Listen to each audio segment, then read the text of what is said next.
बच्चों मंजिलें उन्हें नहीं मिलती जिनके ख्वाब बड़े होते हैं, मंजिलें तो उन्हें मिला करती हैं जो अपनी जिद पर अड़े होते हैं। जी हाँ बच्चों, तो आज अपने इसी जिद के साथ आज है हमारा डे 3 ऑफ मिशन सक्सेस, जिसके अंदर आज हम पढ़ने वाले हैं chapter number 4, admission of a partner.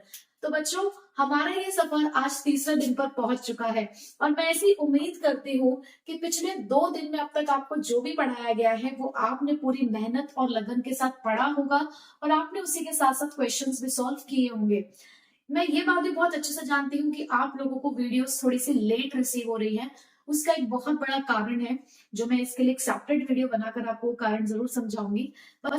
बस आप मेरे साथ थोड़ा सा कॉपरेट करते रहिए। चाहे वीडियो आपको लेट ही पहुंचाऊं, लेकिन मैं आप तक वीडियो पहुंचाने की पूरी कोशिश करती हूँ कि रात तक मैं आपके पास वो वीडियो पहुंचा दूं, ताकि अपने जो बच्चे रात को पढ़ते हैं वो रात को प्रैक्टिस कर ले, या जो बच्चे सुबह जल्दी उठ के पढ़ते हैं वो सुबह जल्दी उठ के अपना काम कर ले। तो उसी तरीके से थोड़ा सा मैनेज करके चलती हूँ कि ताकि अगले दिन की वीडियो आने से पहले पहले पहली वाली वीडियो में जो भी काम है आप उसे कर सके। तो चलिए बच्चे, आज अपने डे 3 के लिए एडमिशन ऑफ अ पार्टनर को शुरू करते हैं। इसके अंदर आपको कुछ कॉन्सेप्ट्स पढ़ने हैं, बहुत ज्यादा डिटेल में नहीं जा रहे हैं, कोई थ्योरी में नहीं जा रहे हैं। जो हमारे प्रैक्टिकल कॉन्सेप्ट है बेसिकली वो हम पढ़ने वाले हैं, क्योंकि थ्योरी हम पूरी वॉल्यूम 1 की एक साथ करेंगे। जो भी हमें वॉल्यूम 1 के अंदर थ्योरी पढ़नी है, जिस चैप्टर के अंदर जो जो चीजें इंपॉर्टेंट है वो हम एक ही बारी में एक साथ पढ़ लेंगे। अभी फिलहाल हम प्रैक्टिकली प्रिपरेशन कर रहे हैं कि क्या क्या चीजें हमें करनी है। तो सबसे पहले हमें यहाँ पे देख लेते हैं कि कौन से कॉन्सेप्ट पढ़ने हैं। इस चैप्टर के अंदर हमें 6 कॉन्सेप्ट कंप्लीट करने हैं। इसके अंदर सबसे पहला है calculation of new ratio, calculation of sacrificing ratio, treatment of goodwill, accumulated profit losses and reserves, revaluation account, adjustment of capital. तो ये 6 कॉन्सेप्ट्स हैं जो हमें कवर करने हैं इस चैप्टर के अंदर। अभी हम फिलहाल स्टार्ट कर रहे हैं कैलकुलेशन ऑफ न्यू रेशो से। देखो, हमें सबसे पहली बात तो न्यू रेशो कैलकुलेट करनी क्यों है। आप एक नए पार्टनर को अपने बिजनेस में एंटर करवा रहे हो। सपोज जैसे कि ऑलरेडी आपका बिजनेस चल रहा था और 2 पार्टनर ऑलरेडी उस बिजनेस को चला रहे थे, ए और बी। तो अब तक जो भी प्रॉफिट हुआ करता था या लॉस हुआ करता था, ये दोनों आपस में उसको एडजस्ट कर लेते थे, ठीक है। लेकिन अब एक नया पार्टनर, सपोज करो सी, इस बिजनेस में एंटर करने जा रहा है, तो भाई कल को अब जो प्रॉफिट होगा वो उसका हिस्सेदार ये भी तो बनेगा। कल को आप जो भी प्रॉफिट अर्न करोगे उसमें इसका भी शेयर होगा। तो ये कैसे डिसाइड करोगे कि इसको कितना शेयर देना है आपको? तो उसके लिए आप एक नया रेशो डिसाइड करोगे या नहीं करोगे। दूसरी चीज, जब भी आप पार्टनरशिप के अंदर रेशो को चेंज करते हो, चेंज इन रेशो जब भी होगा, तो इसका मतलब ये भी है कि आपका डिसोल्यूशन हो रहा है किस चीज का? पार्टनरशिप का। मैंने बोला डिसोल्यूशन हो रहा है पार्टनरशिप का, मैंने ये नहीं बोला डिसोल्यूशन हो रहा है फर्म का। फर्म का डिसोल्यूशन होने का मतलब है बिजनेस ही बंद हो गया। लेकिन जब हम बात करें डिसोल्यूशन ऑफ पार्टनरशिप, तो उसका मतलब क्या होता है? एक एग्रीमेंट खत्म हुआ और दूसरा एग्रीमेंट स्टार्ट होता है। तो आप क्योंकि एक एग्रीमेंट को खत्म करके दूसरा एग्रीमेंट स्टार्ट करने जा रहे हो, किसके साथ? एक नई रेशो के साथ। क्यों? क्योंकि एक नए पर्सन ने आपके बिजनेस में एंटर किया है। कल को उसका पूरा अधिकार है कंपनी के प्रॉफिट पे, कंपनी के एसेट्स और लाइबिलिटी से होने वाले प्रॉफिट और लॉसेस पे, कंपनी की गुडविल पे। तो भैया उसके लिए हमें उसका शेयर पता होना चाहिए कि हम इन फ्यूचर उसके साथ ये सब चीजें किस शेयर में बांटने वाले हैं। तो इसके लिए हमें कैलकुलेट करना होता है न्यू रेशो। अब मैं न्यू रेशो के साथ साथ आपको यहाँ सैक्रिफाइसिंग रेशो भी सिखाऊंगी। अब सैक्रिफाइसिंग रेशो क्यों निकालनी पड़ती है? देखो, 2 तरीके के अलग अलग रेशो आपने सुन ली होंगी अब तक, क्योंकि हम रिवीजन मोड पे हैं तो आपको ये सब बातें पता होंगी। अब सैक्रिफाइसिंग रेशो और गेनिंग रेशो, मैंने यहाँ पे सिर्फ सैक्रिफाइसिंग रेशो ही क्यों लिखा? क्योंकि एडमिशन में कुछ हो या ना हो, नए पार्टनर के आने की वजह से लोग अपना शेयर सैक्रिफाइस जरूर करेंगे। चाहे वो बचे हुए जो भी पुराने सारे पार्टनर्स चाहे सैक्रिफाइस करें या उनमें से कोई एक सैक्रिफाइस करे। भाई देखो, सपोज करो कि ये दोनों पार्टनर 3:2 में प्रॉफिट्स को शेयर किया करते थे और इनको पहले जो प्रॉफिट होता था वो 90,000 का प्रॉफिट होता था। सपोज करो किसी साल में उनको 90,000 का प्रॉफिट हुआ। अब इस 90,000 को अगर आप बांटोगे तो ए को मिलेगा 54,000। ऐसे जब आप बी के लिए निकालोगे तो मिलेगा 54,000 और बी को मिलेगा 36,000। ठीक है, इसका शेयर इतना हो गया और बी का शेयर हो गया 36,000। अब मैं कहती हूँ कि न्यू रेशो इक्वल है। न्यू रेशो कितनी है? इक्वल है। अब इक्वल के अकॉर्डिंग तो सबको कितना कितना मिलेगा? 30, 30 और 30। अब बताओ जरा, ए को अपना प्रॉफिट सेक्रीफाइस करना पड़ा या नहीं करना पड़ा? कितने से? 24,000 से। इसी तरीके से यहां पर बी को अपना प्रॉफिट सेक्रीफाइस करना पड़ा या नहीं करना पड़ा? कितने से? 6,000 से। 24 उसने छोड़ा, 6,000 इसने छोड़ा, तब जाके सी को 30,000 रुपए मिले। तो जितने से पार्टनर सेक्रीफाइस कर रहे होते हैं उतने से ही एक नया पार्टनर गेन कर रहा होता है। तो इसलिए हमेशा सेक्रीफाइस गेन के बराबर होते हैं, ये भी एक कॉन्सेप्ट है हमारा। ठीक है, तो इसीलिए हम लोग सेक्रीफाइसिंग रेशियो कैलकुलेट करेंगे ये देखने के लिए कि उस नए पार्टनर को कौन कितना कितना शेयर दे रहा है। ठीक है, तो अब कॉन्सेप्ट स्टार्ट करते हैं। हाँ भाई, कैलकुलेशन ऑफ न्यू रेशियो में पहला केस जो आपको करना है, देखो इसमें केसेस वाइज आपको रेशियोज निकालने को दे रखे हैं, लेकिन आपको ना ये आपको पेपर में तो लिखा आएगा नहीं कि कौन सा केस है। आपको बेसिकली समझना चाहिए कि इंफॉर्मेशन क्या गिवन है और उस इंफॉर्मेशन में हम क्या कर सकते हैं, कैसे रेशियो निकल सकती है। वहां कहीं भी लिखा नहीं आएगा कि ये वाला केस है। तो इसलिए मैं आपको लाइन लिख ही नहीं रही हूँ कि केस की लाइन क्या है। मैं आपको केस वाइज पढ़ाई नहीं, मैं आपको पढ़ा रही हूँ इन्फॉर्मेशन वाइज कि क्या इन्फॉर्मेशन है, मैंने उसको केस 1 बनाया है। ठीक है, तो जैसे कि अगर आपको किसी भी क्वेश्चन में न्यू रेशियो निकालनी है और आपको क्वेश्चन में सिर्फ इतनी इन्फॉर्मेशन गिवन है, क्या? ओल्ड रेशियो गिवन है और उन्होंने आपको नए पार्टनर का शेयर बता दिया कि नया पार्टनर इतना शेयर लेगा, तो आपको क्वेश्चन कैसे सॉल्व करना है। ठीक है, तो एक क्वेश्चन मैं आपके सामने यहाँ पे लिखती हूँ for an example. X and Y partners हैं, ठीक है, शेयर कर रहे हैं प्रॉफिट और loss. Share X and Y partners हैं, फर्म के अंदर शेयर कर रहे थे प्रॉफिट और लॉस 2:1 में। उन्होंने एडमिट किया जेड को पार्टनरशिप में और उसको कितना शेयर दिया? 1/4 शेयर दिया। और कैलकुलेट करना आपको न्यू रेशियो और सेक्रीफाइसिंग रेशियो। देखो क्या इन्फॉर्मेशन है, दो ही इन्फॉर्मेशन है ना, ओल्ड रेशियो और न्यू पार्टनर शेयर। अब हमें न्यू रेशियो निकालनी कैसे? क्या क्वेश्चन में कहीं पर भी उन्होंने ये बताया कि इसको ये 1/4 शेयर कौन देगा? हमें पता ही नहीं है कि इनको ये 1/4 शेयर कौन देने वाला है, हमें नहीं पता। तो ऐसे में हम क्या करें, कैसे न्यू रेशियो फाइंड आउट करें? तो अब यहाँ पर हमें नहीं पता कि कौन किसको कितना शेयर देने वाला है। इन दोनों में से कौन इस जेड को अपने शेयर में से 1/4 शेयर देगा? तो ऐसे में हमारे पास एक रास्ता है, यानी कि आपको कोई भी ऐसा क्वेश्चन दिखे जिसमें पैटर्न्स देखो क्या है। कभी भी अगर क्वेश्चन आपको ये इन्फॉर्मेशन ना दे कि नए पार्टनर को पुराने पार्टनर कितना शेयर देने वाले हैं, इस चीज का स्पेसिफिकेशन क्वेश्चन में नहीं है, तो आपको शुरुआत कैसे करनी है उस क्वेश्चन को सॉल्व करने की? Let the share be 1। आप मान लो कि टोटल शेयर हमारा 1 है, क्योंकि किसी भी रेशियो का टोटल 1 ही होता है। देख लो यहां पर भी 2/3 प्लस 1/3, तो क्या बनेगा? 3/3। आंसर 1 ही आया ना। तो आपने मान लिया कि लेट द शेयर बी 1।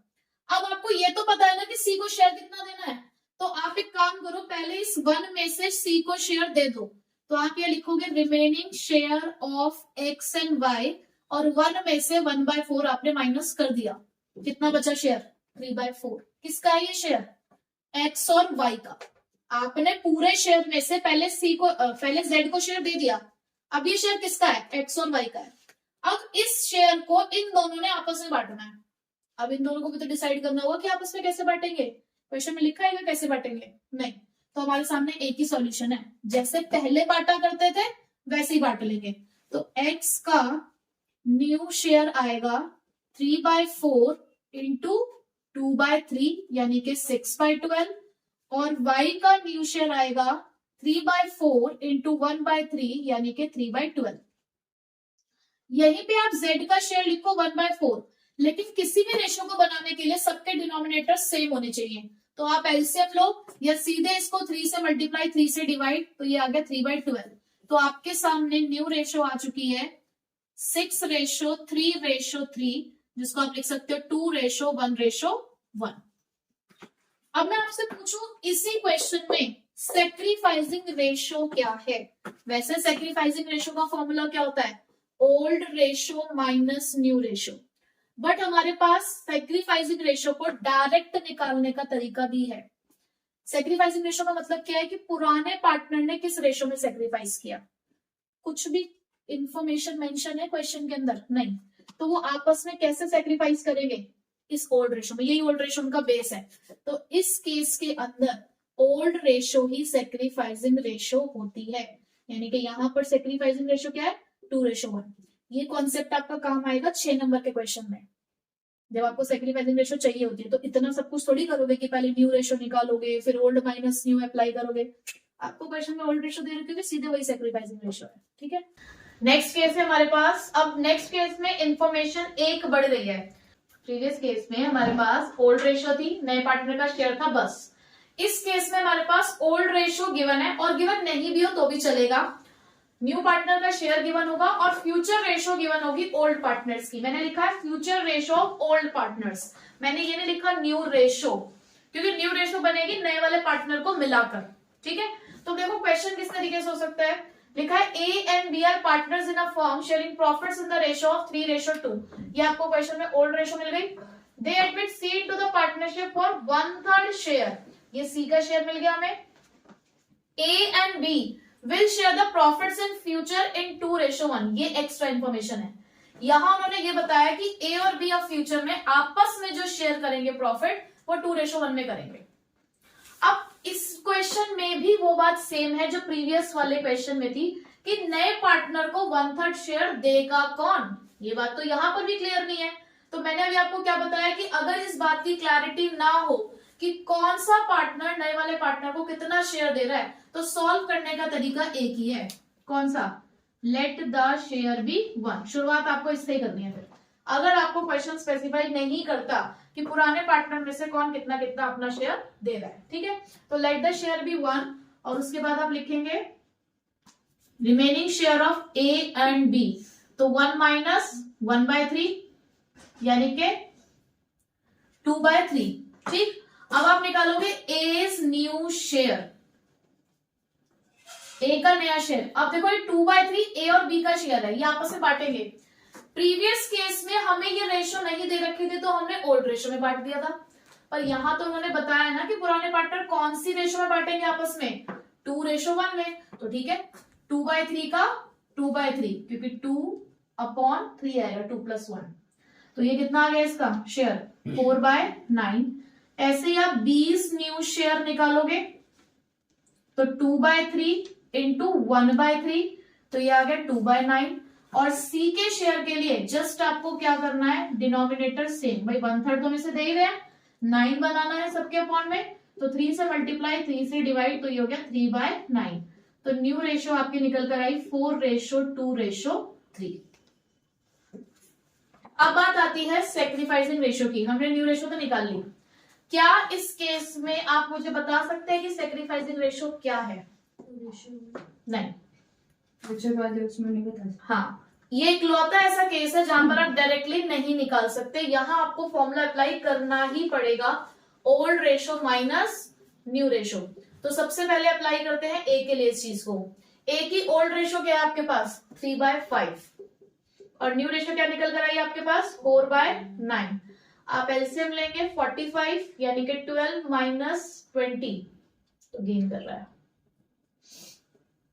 ये आ जाएगा आपका -8/45। देखो आपने क्यों 27 क्यों आएगा? हाँ, तो मेरे को ये 4 दिख रहा है, अगर अभी मेरे को 4 दिख रहा है तो इससे मेरी क्या गलती है? आपकी राइटिंग की गलती है।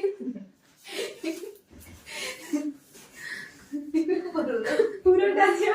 मेरे को एक बार बताओ, ये बहुत देर तक चलेगा, बहुत दिनों तक चलेगा? ऐसे कराओगे। अभी एक बार रेशो कराने दो, उसके बाद के टॉपिक के लिए सीधा बड़े वाले क्वेश्चन पे आऊंगी। ये बेसिक है ना, रेशो निकालना तो सिखाना पड़ेगा ना। ए की ओल्ड रेशो है 3/5 और न्यू रेशो है हमारे पास 4/9, तो एलसीएम लेंगे 45, तो ये आ गया आपका 27 माइनस 20 यानी कि 7/45। बी के लिए निकालोगे 2/5 माइनस 2/9, एलसीएम आया 45, 18 माइनस 10, तो ये आ गया आपका 8/45। तो सेक्रीफाइसिंग रेशियो आ गई आपकी 7:8। तो इस केस में आपको सेक्रीफाइसिंग रेशियो कैलकुलेट करनी ही पड़ेगी। कौन से केस में? जहां फ्यूचर रेशियो गिवन होती है, ठीक है। 3 के अंदर अब हमारे पास देखो पहली तो इन्फॉर्मेशन यहां पर भी सेम है, ओल्ड रेशियो गिवन है, न्यू पार्टनर शेयर गिवन है। यहां पे एक एक्स्ट्रा इन्फॉर्मेशन आएगी, पर्टिकुलर फ्रैक्शन और रेशियो। देखो ये आपकी बुक में ना अलग अलग केस बना के लिखा हुआ है, लेकिन मैंने इसको एक ही केस बनाया, करने का तरीका एक ही रहेगा। पर्टिकुलर फ्रैक्शन और रेशियो किस चीज का होगा? अब आपको क्वेश्चन ये बताएगा कि नए पार्टनर को जो शेयर दिया जा रहा है वो पुराने पार्टनर में से कौन कितना कितना दे रहा है। क्वेश्चन स्पेसिफाई कर दिया खुद ही। अब इस क्वेश्चन के अंदर, इस केस के अंदर आपको क्वेश्चन स्पेसिफाई करेगा कि न्यू पार्टनर को ओल्ड पार्टनर कितना कितना शेयर देंगे, ये चीज गिवन होगी, ठीक है। तो इसका मतलब इसे लेट द शेयर भी 1 से तो नहीं करना है। तो अब क्या करेंगे, पहले क्वेश्चन रीड करते हैं। X and Y are partner sharing profits in the ratio 4:3। ये आपको ओल्ड रेशो मिली X और Y की। They admit Z into the partnership for 3/7 share. हमें टोटल Z को 3/7 शेयर देना है। अब देखो 3/7 शेयर वो लेता कैसे है, आपको क्वेश्चन की इंफॉर्मेशन देखनी है। Which he takes, जो वो ले रहा है 2/7 from X and 1/7 from Y। अब आप 2/7 plus 1/7 करो, 3/7 ही आएगा ना। तो इसका मतलब हमें यहाँ पे पता चल गया कि X में से कितना शेयर जाएगा Z के पास और Y में से कितना जाएगा। तो आप डायरेक्टली दोनों के न्यू शेयर निकाल सकते हो। आपका पहला स्टेप रहेगा X न्यू शेयर, क्योंकि X का ओल्ड शेयर हमें पता है कितना है 4/7। इसमें से इसने 2/7 Z को दे दिया, तो इसके पास कितना बचा share 2/7। Likewise Y's new share, Y का ओल्ड शेयर कितना है 3/7, इसने कितना दे दिया है 1/7, तो यहाँ कितना बचा 2/7। अब Z को हम दे ही रहे 3/7, तो देखो डिनोमिनेटर सबके सेम है, तो न्यू रेशो निकल कर आ गई 2:2:3। अब आप मुझे बता सकते हो इस क्वेश्चन में सैक्रिफाइसिंग रेशो क्या है। ये देखो यहाँ इन्होंने बता दिया ना कि ये X 2/7 शेयर देगा और Y 1/7 देगा। क्लियरली यहाँ पर सैक्रिफाइस शेयर दे रखे आपको, बस डिनोमिनेटर एक बार आपको जरूर चेक करना होता है। तो यहां पर सैक्रिफाइसिंग रेशो हो गई 2:1, ठीक है। सेम क्वेश्चन है, केस भी यही रहेगा, सिर्फ मैंने यहां से ये वाली लाइन चेंज करी है। प्रीवियस क्वेश्चन में लिखा हुआ था, क्लियरली आपको ये बता दिया गया था कि X 2/7 अपने शेयर में से देगा, Y 1/7 देगा। यहाँ पे उन्होंने अब रेशो दे दिया, पहले फ्रैक्शन था, अब हमें क्या मिल गई है एक ratio, which he acquired from X and Y in 2:1। तो वो जो फ्रैक्शंस हमें गिवन थे, अब यहाँ पे पहले वो फ्रैक्शंस निकालने पड़ेंगे। तो कैसे निकालोगे आप, सिर्फ आपको एक सिंपल स्टेप परफॉर्म करना है। आप लिखोगे Z acquires from X, कितना, हमें Z को कितना शेयर देना है 3/7 देना है। तो इस 3/7 का 2/3 इसको X देगा, यानी कि 6/21। नहीं काटूंगी ना अभी। उसके बाद Z एक्वायर्स फ्रॉम Y, 3/7 देना है, Y कितना देगा इसका 1/3, यानी कि 3/21। क्लियर। मैंने जानबूझ के इसको नहीं काटा है, क्योंकि कई बार जैसे यहाँ पर तो चलो अपॉन में 7 है, हम माइनस करेंगे आ जाएगा। क्या हुआ, नहीं तुम्हारी बात को मान लेते हैं हम फिलहाल। नहीं पता क्यों नहीं, कई बार यहाँ पे क्या होता है डिनोमिनेटर में 9 आ रहा है, तो फिर वो एलसीएम लेना पड़ेगा अलग से, इससे। बाकी यहाँ पे दिख रहा है कि 7 आएगा कौन में, तो कोई दिक्कत नहीं है, ठीक है। आप इसे रिड्यूस भी कर सकते हो, जैसे कि इसको अगर आप सॉल्व करोगे तो ये आ जाएगा 2/7, और इसे सॉल्व करोगे तो ये क्या आएगा आपका 1/7। ये कोइंसिडेंस है कि जो मैंने रेशियो डिजाइन करी उसकी वजह से भी सेम फ्रैक्शंस आ रहे हैं, ठीक है। जरूरी नहीं है कि ऐसा ही आए। तो X का न्यू शेयर कैसे निकालोगे भाई, 4/7 माइनस 2/7, तो ये बचा 2/7। Y's new share 3/7 minus 1/7, 2/7। Z का शेयर तो है 3/7, तो यहाँ पे भी क्वेश्चन के अंदर आपको सेम रेशियो देखने को मिल रही है 2:3, ठीक है। इस केस में सैक्रिफाइसिंग रेशियो 2:1 सेम 2:1, ठीक है। यानी कि ये जो फ्रैक्शन होते हैं या जो ये पर्टिकुलर रेशियो दे रखी होती है, यही आपकी सैक्रिफाइसिंग रेशियो होती है। तो यहाँ लेट द शेयर भी 1 हमें करने की जरूरत नहीं थी, क्योंकि हमें बता दिया गया था कि कौन कितना शेयर दे रहा है, ठीक है। केस 4 के अंदर ओल्ड रेशियो गिवन है, न्यू पार्टनर का शेयर गिवन है। अब यहाँ पे मैंने एक एक्स्ट्रा इन्फॉर्मेशन लिखी है, when an old partner retains his original share. अब इसका क्या मतलब है कि एक पुराना पार्टनर ये कहता है कि मुझे तो अपना पुराना शेयर ही चाहिए, नए पार्टनर के आने की वजह से मैं अपना शेयर ना तो मुझे ज्यादा चाहिए ना मुझे कम चाहिए, यानी कि ना तो वो सेक्रीफाइस करना चाहता है शेयर को, ना ही वो गेन करना चाहता है। उसने हाथ खड़े कर दिए कि भाई मेरे से मत लेना शेयर, जितना मुझे आप पहले शेयर दिया करते थे उतना ही मुझे अभी भी चाहिए, ठीक। क्वेश्चन देखो जरा, X, Y and Z are sharing profits in ratio 3:2:1. They admit P into the partnership for 1/5 share. ये है हमारा न्यू पार्टनर जिसको हम 1/5 शेयर दे रहे हैं. अगर ये क्वेश्चन सिर्फ इतना लिखा हुआ है तो ये फर्स्ट केस है. बट अब मैं इसके अंदर एक लाइन ऐड करूंगी जिससे ये केस 4 में कन्वर्ट हो जाएगा. इसके आगे एक लाइन ऐड कर दी है, Z retains his original share. तो अब ये केस 1 से 4 में कन्वर्ट हो गया. लेकिन करने का तरीका वही रहेगा. क्यों? क्योंकि क्या क्वेश्चन में आपको ये बताया गया है कि नए पार्टनर को ये 1/5 शेयर कौन देने वाला है? नहीं बताया गया ना. नए पार्टनर को कौन शेयर देने वाला है, तो आपने लेट द शेयर भी 1 से करना है. ठीक है, तो स्टार्ट करते हैं. Let the share be 1. अब जब आप यहाँ पे रिमेनिंग शेयर निकालोगे तो फर्स्ट केस के अंदर आप ओल्ड पार्टनर्स का नाम लिखा करते थे. लेकिन यहाँ पर एक ओल्ड पार्टनर जिसने दगाबाजी करी है, जिसने कहा है कि मुझे तो मेरा पुराना शेयर ही चाहिए, तो भाई उसको तो उतना शेयर देना पड़ेगा. तो 2 लोगों के शेयर फिक्स हो चुके हैं. एक तो हमें P को 1/5 शेयर देना ही पड़ेगा और Z कितना शेयर मांग रहे हैं अपना पुराने वाला 1/6. तो रिमेनिंग शेयर अब हम किसका निकालेंगे? सिर्फ X और Y का. क्यों? क्योंकि P का शेयर फिक्स हो चुका है, Z का शेयर फिक्स हो चुका है. तो आप यहाँ लिखोगे remaining share of X and Y, यानी कि 1 माइनस 1/5 एंड 1/6. ये 1/5 न्यू पार्टनर का शेयर, 1/6 पुराने पार्टनर का शेयर जो कहता है कि मुझे भी शेयर फिक्स चाहिए. तो अब यहाँ पे आप एलसीएम लोगे 30 माइनस 6 माइनस 5, तो 30 माइनस 11 अपॉन 30, तो ये आ गया आपका 19 अपॉन 30. ठीक है, अब आपने निकालने हैं इनके न्यू शेयर. तो आप निकालोगे X न्यू शेयर.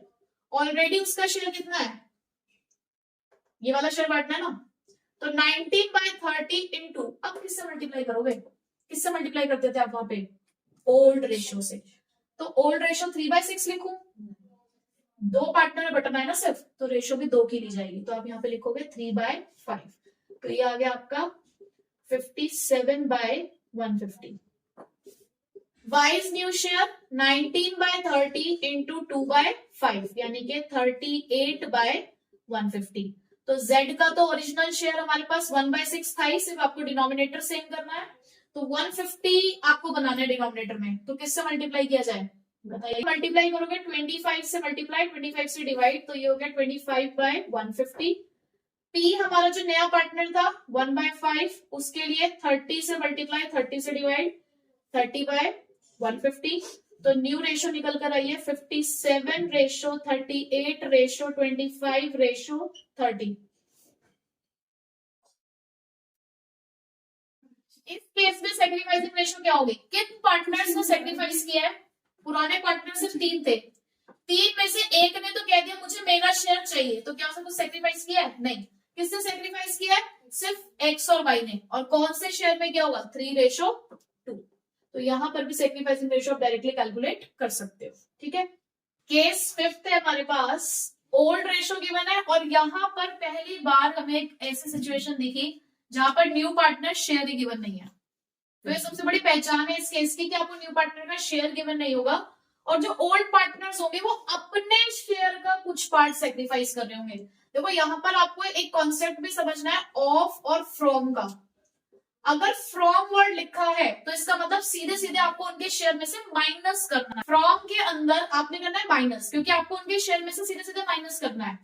लेकिन अगर वो लिख रहे हैं ऑफ देयर शेयर, यानी कि पहले आपको कैलकुलेट करना पड़ेगा कि वो कितना फ्रैक्शन है जो अपने शेयर में से दे रहे हैं, तो हमें मल्टीप्लाई करना होता है. ठीक है, यानी कि अगर ऑफ लिखा है तो आपको मल्टीप्लाई करना है, फ्रॉम लिखा है तो माइनस करना है, सीधी सी बात. ठीक है, अब देखो क्वेश्चन क्या है. Question is X and Y वो partners sharing profits in the ratio 3:2. ये आपको ओल्ड शेयर मिल चुका है. दे admit Z into the partnership. X sacrifices 1/3 of his share. X कहता है कि मैं अपने शेयर का 1/3 दूंगा. उसे ये नहीं बोला मैं अपने शेयर में से 1/3 दूंगा, अपने शेयर का 1/3 दूंगा इन फेवर ऑफ Z. और Y कहता है कि मैं अपने शेयर का 2/5 दूंगा. ठीक है, देखो यहां पर कहीं भी आपको क्वेश्चन में Z का शेयर ही गिवन नहीं है. तो आप इस क्वेश्चन की स्टार्टिंग आप कैसे करेंगे? आप यहां पर लिखेंगे X sacrifices in favour of Z. कितना सेक्रीफाइस कर रहा है? अपने शेयर का 1/3. उसका खुद का शेयर कितना है? 3/5. और कितना सेक्रीफाइस कर रहा है? 1/3. तो कितना बचा 1/5, 3 से 3 कैंसिल। ऐसे ही y sacrifices in favour of z, y कितना सेक्रीफाइस करेगा, y का खुद का शेयर कितना है 2/5, और कितना सेक्रीफाइस कर रहे हैं अपने शेयर का 2/5, यानी कि 4/25। यहाँ तक कोई दिक्कत? अब हमें ये पता चल गया है कि ये कितना कितना शेयर उसे दे रहे हैं, फ्रैक्शन मिल गया है। फ्रैक्शन मिलते ही आप न्यू शेयर कैलकुलेट कर सकते हो। तो आप x का न्यू शेयर निकालोगे, x का ऑलरेडी शेयर कितना है 3/5, कितना छोड़ दिया उसने अपने शेयर में से 1/5, तो कितना बचा 2/5। इसी तरीके से वाइस न्यू शेयर, y का जब आप न्यू शेयर निकालोगे, y का ऑलरेडी शेयर कितना है 2/5, उसने कितना छोड़ दिया अपने शेयर में से 4/25, तो एलसीएम आया आपका 25, तो 10 - 4 यानी कि 6/25। और z का शेयर तो हमें क्वेश्चन में गिवन ही नहीं था, तो कैसे निकालोगे, जितना इन्होंने सेक्रीफाइस किया उतना इसने गेन किया, तो इसने x से लिया है 1/5 और y से लिया है 4/25, तो एलसीएम आ गया यहाँ पर भी 25, तो 5 + 4 यानी कि 9/25। तो न्यू रेशो अगर मैं आपसे पूछूं तो न्यू रेशो के लिए इसके अपॉन में 25 है, इसके अपॉन में 25 है, यहाँ 5 है, तो यहाँ आप क्या करोगे 5 से मल्टीप्लाई 5 से डिवाइड, तो यह जाएगा आपका 10/25। तो रेशो बनी 10:6:9। बताइए इस केस में सेक्रीफाइसिंग रेशो क्या होगी? सेक्रीफाइसिंग रेशो जो पार्टनर ने दिया वो ये आपको दे रखा है सेक्रीफाइस शेयर, यहाँ लिखा है आपने 1:1/5 और 4/25। रेशो तो यही है सेक्रीफाइसिंग, लेकिन डिनोमिनेटर सेम नहीं है, तो एलसीएम लोगे तो क्या बचेगा 5:4। ठीक है, तो ये हमने सारे केसेस पढ़ लिए हैं कि एडमिशन के अंदर न्यू रेशोस कैसे फाइंड आउट होती है, उसका हमने बेस पढ़ लिया है। ठीक है, इसके बाद हमारा नेक्स्ट टॉपिक क्या रहेगा, गुडविल। तो बच्चों अब हमारा नेक्स्ट टॉपिक है न्यू पार्टनर्स गुडविल, यानी कि जब एक नया पार्टनर फर्म में एडमिट होता है तो हम उससे गुडविल डिमांड करते हैं, क्योंकि देखो अब तक जो बिजनेस चल रहा था वो पुराने वाले पार्टनर्स के एफर्ट्स की वजह से चल रहा था। जो भी मार्केट में रेपुटेशन एस्टैब्लिश हुई है वो पुराने पार्टनर्स के एफर्ट्स की वजह से एस्टैब्लिश हुई है। तो जब एक नया पार्टनर आता है और हमारी गुडविल को एंजॉय करता है तो हम उससे कहते हैं कि जितने शेयर से आप हमारी फर्म को ज्वाइन करने वाले हो उतने ही शेयर से आप हमें गुडविल भी दोगे। अब गुडविल कैसे कैलकुलेट करते हैं, इसका वैल्यूएशन तो हम लोग सीख चुके हैं। अब यहाँ पर उस गुडविल को किस तरीके से उससे मांगते हैं, क्या क्या केसेस होते हैं, वो हम यहाँ पर पढ़ने वाले हैं। देखो बच्चों हम उससे पूरी गुडविल नहीं ले रहे हैं, ना ही वो गुडविल हमारी खरीद रहा है, हम जस्ट उसका एक शेयर उससे मांग रहे हैं। तो उसको यहाँ पर बोला जाता है प्रीमियम फॉर गुडविल। जिस गुडविल के शेयर को हम नए पार्टनर से डिमांड कर रहे हैं उसे बोला जाता है प्रीमियम फॉर गुडविल। अब बुक में आपके पास 6 केसेस है, ठीक है, मैं आपको केस वाइज नहीं पढ़ाऊंगी, क्योंकि जब पेपर में क्वेश्चन आता है तो वो केस वाइज नहीं आता, आपको खुद देखना है ना कि क्या सिचुएशन और क्या एंट्री होनी चाहिए। तो बिल्कुल लॉजिक्स के साथ आपको पढ़ाऊंगी ताकि आपको ये चीजें सोचनी ना पड़े कि यार ये केस है या वो केस है। ठीक है, तो सबसे पहले अगर क्वेश्चन ये कहता है कि जो नया पार्टनर है वो गुडविल प्राइवेटली लेकर आ रहा है, प्राइवेटली का मतलब क्या है कि फर्म का कोई इन्वॉल्वमेंट ही नहीं है, पार्टनर्स ने आपस में फर्म के बाहर अपना हिसाब किताब कर लिया कि देखो इतना इतना पैसा आपने देना है, हमें ये दे दो, क्या फर्म को इन्वॉल्व करना। तो फर्म का अगर इन्वॉल्वमेंट ही नहीं हुआ और हम अकाउंटिंग फर्म की कर रहे हैं तो बताइए क्या फर्म की बुक्स में कोई एंट्री होगी? जी नहीं, कोई एंट्री नहीं होगी। तो अगर गुडविल प्राइवेटली पे की जाती है तो उसकी आपकी बुक्स में कोई भी एंट्री नहीं होगी। अब अगर वही पार्टनर गुडविल ला रहा है कैश में, फर्म में लेकर आ रहा है गुडविल, तो भाई देखो पैसे आने की एंट्री क्या है, फर्म के पास पैसा आ रहा है, तो फर्म में पैसा आ रहा है। अब फर्म में पैसा या तो डायरेक्ट कैश आएगा या उसके बैंक में पैसा आएगा, तो कैश और बैंक अकाउंट डेबिट टू, जो पैसा वो गुडविल के लिए लेकर आ रहा है उसे हम लिखते हैं to premium for goodwill account के नाम से।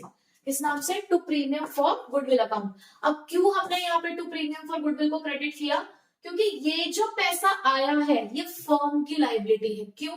क्योंकि देखो गुडविल का पैसा उसे मिलेगा जो नए पार्टनर के आ जाने की वजह से अपना शेयर सेक्रीफाइस कर रहा है, यानी कि नए पार्टनर के आ जाने की वजह से इन फ्यूचर जिसका शेयर कम हो रहा है, जिन्हें हम सेक्रीफाइसिंग पार्टनर्स कहते हैं, उन्हें ये प्रीमियम फॉर गुडविल मिलेगा। तो फिलहाल हमने फर्म के कैश को तो इंक्रीज कर दिया, बट यहाँ पर हमने एक लायबिलिटी क्रिएट कर दी। अब ये प्रीमियम फॉर गुडविल जब आ गया पैसा फर्म के पास, तो ये तुरंत ये पैसा फर्म किसको दे देगी? सेक्रीफाइसिंग पार्टनर्स को। तो नेक्स्ट एंट्री बनती है premium for goodwill account debit to sacrificing partners capital account. अब मैंने यहाँ पे नाम यूज किया है सेक्रीफाइसिंग पार्टनर, तो यहाँ रेशो भी कौन सी इस्तेमाल की जाएगी? Sacrificing ratio. इस बात का आप ध्यान रखेंगे क्योंकि एडमिशन में एक पार्टनर फर्म में एंटर कर रहा है और किसी के आ जाने की वजह से कुछ ना कुछ सेक्रीफाइस करना ही पड़ेगा, या तो सभी पार्टनर को सेक्रीफाइस करना पड़ेगा या किसी एक को भी करना पड़ सकता है, यानी कि किसी ना किसी का शेयर तो कम होगा। तो यहाँ पे हमेशा सेक्रीफाइसिंग रेशो ही आपको यूज करनी है। न्यू पार्टनर्स गुडविल हमेशा, इस बात को नोट कर लो, न्यू पार्टनर्स गुडविल हमेशा सेक्रीफाइसिंग रेशो में ही बांटी जाएगी, ठीक है। और क्योंकि हम वर्ड सेक्रीफाइसिंग यूज करें तो पार्टनर्स भी कौन से होंगे? सेक्रीफाइसिंग। ये दो मेन एंट्रीज है आपकी, जो बाकी सब केसेस का बेस है। बस आप इन दो मेन को याद रखो कि गुडविल आने की एंट्री क्या है? कैश टू प्रीमियम, डिस्ट्रीब्यूट करने की क्या है? प्रीमियम टू सेक्रीफाइसिंग पार्टनर्स, ठीक है। वही अगर फिक्स कैपिटल होगा तो आप कैपिटल की जगह पे क्या लिख देंगे? करंट अकाउंट, ठीक है। अब आप लोग एनसीईआरटी, क्योंकि हम लोग एनसीईआरटी को फॉलो कर रहे हैं, तो आप एनसीईआरटी के अंदर निकालेंगे इलिस्ट्रेशन नंबर 16। देखो मैं पहले रेशो कैलकुलेट करना सिखाया, तो उसके अंदर मैंने एनसीईआरटी के क्वेश्चंस नहीं कराए हैं, मैंने अपने ही आपको यहाँ पे क्वेश्चन सॉल्व कराए थे। तो आप एनसीईआरटी में से अपने अपन क्वेश्चंस की प्रैक्टिस करेंगे, ठीक है। मैं गुडविल के क्वेश्चन आपको लेकिन एनसीईआरटी से करा रही हूँ। तो आप यहाँ पर निकालेंगे इलिस्ट्रेशन नंबर 16। तो देखिए इलिस्ट्रेशन नंबर 16 क्या है? Sunil and Dilip are partners in a firm sharing profit and losses in the ratio of 5:3. Sachin is admitted in the firm for 1/5 share. He brings. एक तो आपको ये भी ध्यान रखना है कि क्वेश्चन में क्लियरली ये मेंशन हो कि पार्टनर गुडविल कैश में ला रहा हो, तो ये जो वर्ड्स यूज होते हैं ब्रिंग्स वगैरह, इस बात को आपको ध्यान रखना है। तो he brings in 20,000 as capital and 4,000 as his share of goodwill by check. अब देखो 20,000 अपनी कैपिटल के लिए लेकर आता है और 4,000 रुपए लेकर आ रहा है गुडविल के लिए by cheque. So give the necessary journal entry. सबसे पहले तो हमें ये बात पता चली, आगे की बात तो बात की है कि पैसा आया फर्म के पास। कितना पैसा आया फर्म के पास? चेक से आना पैसा। तो पहली एंट्री हुई बैंक अकाउंट डेबिट। क्या क्या आ रहा है भाई? नया पार्टनर है वो अपनी कैपिटल ला रहा है, तो टू सचिन्स कैपिटल अकाउंट, और टू क्योंकि गुडविल भी ला रहा है प्रीमियम फॉर गुडविल अकाउंट, ठीक है। अब आप कहेंगे मैडम यहाँ तो कैपिटल आपने नहीं लिखवाया। भाई मैंने आपको गुडविल की एंट्री बताई है, अगर पैसा आ रहा है जिस जिस चीज के लिए आ रहा है उसको क्रेडिट करते जाओ, ठीक है। कैपिटल लाया, प्रीमियम लाया, हमने दोनों क्रेडिट कर दिया। कैपिटल लाया है 20,000, गुडविल लाया है 4,000, तो टोटल आपके पास पैसा कितना आ गया? 24,000। सिंपल। अब पढ़ते हैं आगे उन्होंने क्या बोला। आगे बोला है when the partner decided to retain the goodwill in business। क्या मतलब इस लाइन का? देखो आप अभी मैं ये भी कहूंगी कि आपको केस को बाद में पढ़ना। सबसे पहली चीज कि आपके पास प्रीमियम आया, जैसे ही फर्म के पास प्रीमियम आया उसकी लायबिलिटी बनती है कि फटाफट से उसे सेक्रीफाइसिंग पार्टनर को ये पैसा दे देना है। तो यहाँ पर आप नेक्स्ट एंट्री करोगे premium for goodwill account debit to. अब आपको कैसे पता होगा कि सेक्रीफाइसिंग पार्टनर कौन से है? मैंने आपको न्यू रेशो निकालना सिखा दिया है, केसेस के अकॉर्डिंग ये भी बता दिया कि सेक्रीफाइसिंग रेशो कब कहां क्या होती है। आपको पूरे क्वेश्चन में कहीं पर भी ओल्ड रेशो और नए पार्टनर्स के शेयर के अलावा कुछ नहीं दे रखा, तो इन दैट केस क्या है? ओल्ड रेशो सेक्रीफाइसिंग रेशो है, जो कि हमारे पास कितनी? 5:3। तो आप यहाँ पर दोनों ही पार्टनर्स आपके सेक्रीफाइस कर रहे हैं, जिनका नाम है सुनील्स कैपिटल अकाउंट और टू दलिप्स कैपिटल अकाउंट। आपने 4,000 बांटने हैं 5:3 में, यानी कि 5/8 इसके में, 3/8 इसके में। तो ये आपका आ गया 2,500, 1,500 और यहाँ पे 4,000, ठीक है। भाई जब भी गुडविल आएगी कैश में ये एंट्री में करनी है। अब बात करते हैं केस नंबर 1 की। केस नंबर 1 में उन्होंने बोला था when the partner decided to retain the goodwill in cash, यानी कि जब वो कह रहे हैं कि जो पैसा आया है गुडविल के नाम का वो हमने बिजनेस में रखना है, ठीक है। बिजनेस में ही तो ये बैंक अकाउंट बिजनेस का ही तो है, बिजनेस में है वो, तो हमने प्रीमियम उनके कैपिटल अकाउंट में ट्रांसफर किया, पैसा निकाला थोड़ी है, हमने सिर्फ ट्रांसफर किया, एक ट्रांसफर एंट्री होती है, ठीक है। ओके, तो फर्स्ट केस तो इसी के साथ ही आपका खत्म हो गया। सेकंड केस में वो क्या कहते हैं, when the amount of goodwill is fully withdrawn, वो कहते हैं इन्होंने ना जब आपने पैसा इनके अकाउंट में ट्रांसफर किया तो इन्होंने पैसा बिजनेस में से निकाल लिया। भाई देखो पैसे आने के लिए आपने बैंक को डेबिट किया, जानने के लिए क्या करोगे, क्रेडिट कर दोगे। तो सेकंड एंट्री आप क्या करोगे, भाई जिस जिसको पैसा मिला है उसके कैपिटल अकाउंट को कर दो डेबिट, ठीक है, क्योंकि ये पैसा आप निकाल के जा रहे हैं, निकाल के लेके जा रहे हैं तो इनकी कैपिटल में से ही निकालेंगे टू बैंक अकाउंट। उन्होंने बोला fully withdrawn, fully withdrawn, fully withdrawn का मतलब क्या है, जो जितना जितना पैसा लेके गया था उतना उतना पैसा वापस लेकर चला गया। हो गई एंट्री। थर्ड केस में वो क्या कह रहे हैं, थर्ड केस में वो कहते हैं मतलब 50% of the amount of goodwill is withdrawn, यानी कि 50% पैसा उन्होंने विड्रॉ कर लिया है। बात तो वही है विड्रॉ करने की, यानी कि एंट्री तो हमारी सेम ही आएगी, आपने एंट्री तो बिल्कुल सेम लिखनी है, यही Sunil's capital account debit Dalip's capital account debit to bank. But अब यहाँ पे बात है कि उन्होंने आधा पैसा निकाला 50%, तो 50% का मतलब क्या है, देखो टोटल हमने इनको 4000 बांटा था, तो 4000 का मतलब है आधा तो हो गया 2000, यहाँ 2500 मिला था तो इसका आधा कितना हो गया 1250, 1250, 1500 का आधा 750। लो जी हो गया आपके 2000 कंप्लीट। तो बस केस तो यही है, ऐसा कहीं लिखा थोड़ी कि कौन सा केस है, हमने सिर्फ अपना बेस बना लिया है इस एंट्री को और उसी के अकॉर्डिंग आप कोई भी केस सॉल्व कर सकते हो। अब आते हैं इलिस्ट्रेशन नंबर 19 पे। देखो इससे पहले के जितने भी इलिस्ट्रेशन थे सब में वही था कि जो वो पैसा लेकर आया है वो बिजनेस में कहीं में लिखा हुआ है रिटेन है, किसी में लिखा हुआ है विड्रॉन है, तो सेम कॉन्सेप्ट है, आप उसे एक बार प्रैक्टिस करिएगा आपको क्वेश्चन आ जाएंगे, ठीक है। तो इलिस्ट्रेशन नंबर 19 पे आते हैं, क्या कहा गया है, Ahuja and Barua are partners in a firm sharing profit and losses in the ratio of 3:2. They decide to admit Chaudhary into the partnership for 1/5 share of profit, which he acquires equally from Ahuja and Barua. ये line underline करने लायक है। इसमें बोला गया है कि हमने चौधरी को 1/5 शेयर के लिए बिजनेस में एंटर किया और ये जो 1/5 शेयर है वो दोनों से इक्वली लेता है, दैट मीन्स दोनों इक्वल सेक्रीफाइस कर रहे हैं, तो यहाँ पे आपको सेक्रीफाइसिंग रेशियो मिल गई है 1:1। आगे लिखा है गुडविल इज वैल्यूड एट। देखो यहाँ उन्होंने ये नहीं बताया कि चौधरी की गुडविल कितनी है, यहाँ उन्होंने बताया गुडविल इज वैल्यूड, यानी कि पूरी फर्म की गुडविल। जब भी लिखा हो goodwill is valued at, that means वो पूरी फर्म की गुडविल है, आपको उसमें से नए पार्टनर की गुडविल कैलकुलेट करनी है। दूसरी बात, कई बार कुछ क्वेश्चंस में ऐसे लिखा होता है goodwill appeared in the books, तो आपको याद आ रहा होगा कि गुडविल अपीयर्ड कौन सी होती है, एग्जिस्टिंग गुडविल, पुरानी गुडविल, पुराने पार्टनर, पुरानी रेशो। तो उसके लिए आपने एंट्री क्या कर देनी है, old partners capital account debit to goodwill. अब जैसे मैंने आपको एक बात बताई ना, आप अगर साथ साथ क्वेश्चन को लिख रहे हैं या सॉल्व कर रहे हैं तो इस बात को ना कहीं लिख लो साथ साथ, कि अगर कभी गलती से गुडविल आ गई अपीयर्ड वाली तो उसकी हमें ये वाली एंट्री करनी है, ताकि जब आप एग्जाम टाइम पे रिवीजन करने बैठोगे, सजेस्टर को उठाओगे तो आपको दिखेगा कि यार ये चीज भी हमें ध्यान रखनी है, ठीक है। आगे लिखा है Chaudhary brings ₹60,000 as his capital but is not in a position to bring any amount for goodwill. ये बात उन्होंने नहीं बताई कि भाई अब तक तो आपने ये बताया मैडम कि गुडविल कैश में आती है तो कैश और बैंक डेबिट कर देते हैं, यहाँ तो वो पैसा लेकर ही नहीं आ पा रहा गुडविल का, तो क्या उससे पैसा नहीं लेंगे, ऐसा कैसे हो सकता है, पैसा तो हम देखो लेंगे, बताऊंगी अभी कैसे लेंगे। Account exist in the books of the firm, ठीक है, goodwill account is to be raised at full value. देखो यहाँ पर ना उन्होंने एक बात बोली, goodwill is raised at full value, goodwill raised and return of अब आपके कोर्स में नहीं है। तो अब क्या होता है ना कि इसमें क्वेश्चंस जो होते हैं वो थोड़े पुराने वाले ही चल रहे होते हैं, ये लोग इतना एडिटिंग नहीं करते हैं, तो हम इस क्वेश्चन को करेंगे जो करंट वाला हमारा टॉपिक है, जिस हिसाब से हमें करना है उस हिसाब से करेंगे। हमने जस्ट क्वेश्चन ले लिया है बुक से, बट उसको करेंगे हम अपने सिलेबस के अकॉर्डिंग, कि जो हमारे सिलेबस का पार्ट है।